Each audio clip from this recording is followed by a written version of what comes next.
from the LSU Sports Radio Network is our guy, Coach John Brady, who this is weird times are amongst us for sure. No basketball, that's been suspended. Wait, we're talking to Brady. We got Brady on right now. Brady right after he just announced the news that he's leaving New England? Yeah. Oh, nice. Right on. How are you, Coach Brady? Oh, Coach Brady. Never mind. I'm doing well. Oh, wait, just the basketball guy. I thought, okay, my bad. I thought we had Tom Brady on. He's mad because I told him about the stupid question thing last week. Yeah. It was all in fun. I was asking, and I texted you, and you never responded. I was asking about what Will Wade said. Fifth or sixth. We don't want to be the top four. We want to No, that's not the question. It's the unique challenges of playing from the double bye position. Unique. Did y'all hear the football guy this morning on Collada Show ask me that question? Son of a... Hey, Coach, how weird the city seems like ground zero. You're dubbed the king of New Orleans here on Off the Bench. What's going on down there? Not much. They shut it down at midnight. I mean, restaurants and bars and you can't.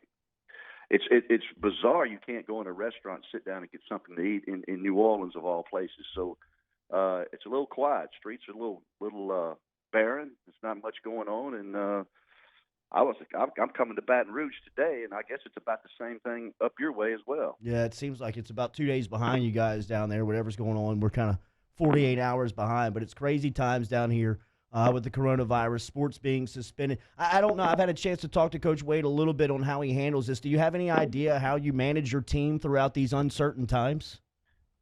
It'd be difficult. I mean, if some of them went home and they're not in school and they're doing things online, I guess you have to have a lot of communication over the phone in some way, texting players, staying on top of what they're doing. You can't practice them, and you can't go into the gyms or do anything with your players. So it's a unique challenge, something that I never faced, and something that we went through Katrina when I was here, but we were able to really get together and be around one another. And this is a different situation. So it's going to be a challenge for Coach Wade. And, I feel like I'm in the twilight zone. That's how it feels. It's just kind of strange feeling. It's real bizarre. And I hated when it first happened, when we were in Nashville, we heard they were going to cancel the tournament, and then the NCAA was going to be canceled, the tournament. My first reaction was I just felt bad for the players, that they weren't going to be able to reach the goals they'd set for themselves and be able to compete at the highest level and have a chance to win something and do something real special. And that's who it affected most to me, is just the players and their inability to do what they love to do. You had a chance to watch Skylar Mays play in high school a little bit, and you've seen him develop and grow as a college basketball player at LSU. How does he leave the program? What type of player did you see him grow into? Well, I just read where he was fourth in a lot of areas, but the only player to score like 1,600 points, get 400 rebounds, and have 200 assists or something like that. The first player in LSU history to be able to do something like that. So, his impact has been not only on the floor but off the floor as well. And another Baton Rouge young man, and I had several of those that really did well staying home. And here's what I think about coaching. Coaching is the ability of the fans to watch a player improve and get better. And certainly in Skylar Mays' case, with Will Wade being there, with his coaching staff, in the 3 years he played for Coach Wade, everybody saw a remarkable improvement in his play.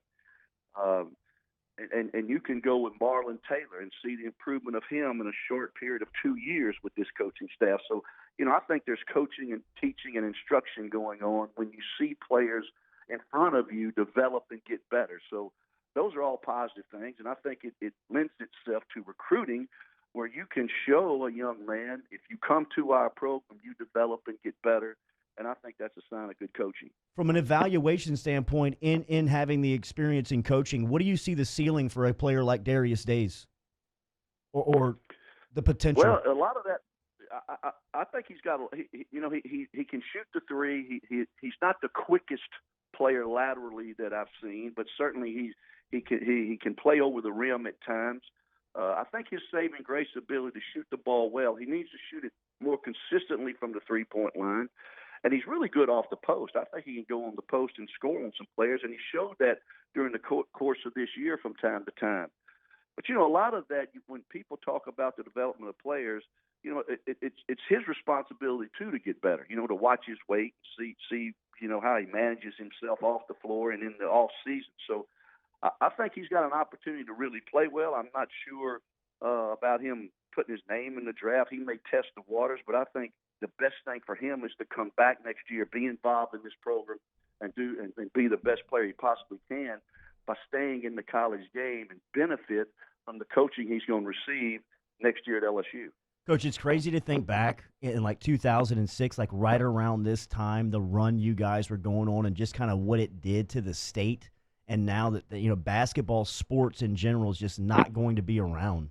And kind of what it did. Like, I'm thinking back to that 2006 March, which I can, like, go back to vividly. I can remember the feelings that I had when you guys were on that run. And the fact that sports isn't going to be there is just kind of is perspective. I mean, like you just think about things that you very much take for granted. I guess I don't have a question. What does John Brady do without sports? Like now that it's gone, like all of us are all trying to figure it out without sports and without a happening New Orleans social scene. Like, Coach, what are you doing? Honestly, I'm headed to Florida next week for about a week. They seem to be operating at full speed down around Florida. So I'm gonna head to Fort Myers and Naples and play some golf and see a friend of mine and just kind of hang out a little bit. So I'm gonna get out of here because they hadn't shut down things in that part of the country yet. So. Oh, it's coming. They had those pictures of everybody packing out the Florida beaches today. The hammer is coming, so get it in while you can, Coach. Well, you're right. I was supposed to leave the country and go over to Spain April the 15th, but I think that's not going to work either. Yeah. So No. It's calmed you down. What you have to do is find things to entertain yourself a little bit. I mean, I don't even like watching TV and all that hoopla that goes on TV, so there's really nothing to do there. So I guess I'm going to try to work on myself a little bit. Coach, you ever heard of Dungeons and Dragons? Here comes, no, I don't. That's a show. Here comes that weekly dumb question from the football guy, Coach. It's a board game, Coach. You want to play some Dungeons and Dragons with me? Well, I don't know. You have to teach me. I'm a quick study, so maybe I could pick that up. But you can't even go to the movie now. I can't even go to the theater, the movie, and watch some movies. So you're kind of stuck at home. But well, they got this thing called Netflix, Coach. It's pretty wild. It's a streaming service. They got all kinds of movies on there. Amazon Prime. This ringing any bells? Well, I've heard of that. I'm going to have to get my daughter maybe to come up here and show me how to do all that sort of thing. Coach, for the sake of a radio segment, you've got your 2001 Sweet 16 team and your 2006 Final Four team. Who matches up on each other and who wins? Boy, that's a tough one. Now you're making me choose between players that I care a lot about. But like kids. I've always thought that 2000 team that went to the Sweet 16 was at one time the best team in the country and may have been at the end of the day because you check some of the scores when we went through the SEC and how we pounded some people. I remember we won by 30-something at Ole Miss.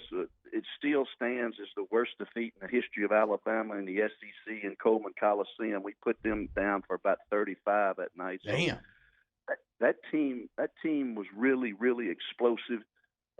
We just hit a match against Dick Bennett's team. That was a defensive-minded, tough team. And I still go back to this. We went to Salt Lake, beat Texas, and came back, and then flew back out to Albuquerque. And if I had to do it over again, we would have stayed out there the whole week and not come back home. And I think the altitude, the traveling back and forth, maybe fatigued us a little bit. And had I had a chance to do it over again, I'd have just stayed out there and got really used to the atmosphere and the altitude, and maybe we'd have played better against Wisconsin. But you got to give them credit too; they just guarded us, and they were tougher than us that day. Safe travels this morning. Thanks for the info, man. All right, guys. There he is, Coach John Brady, checking in from New Orleans this morning.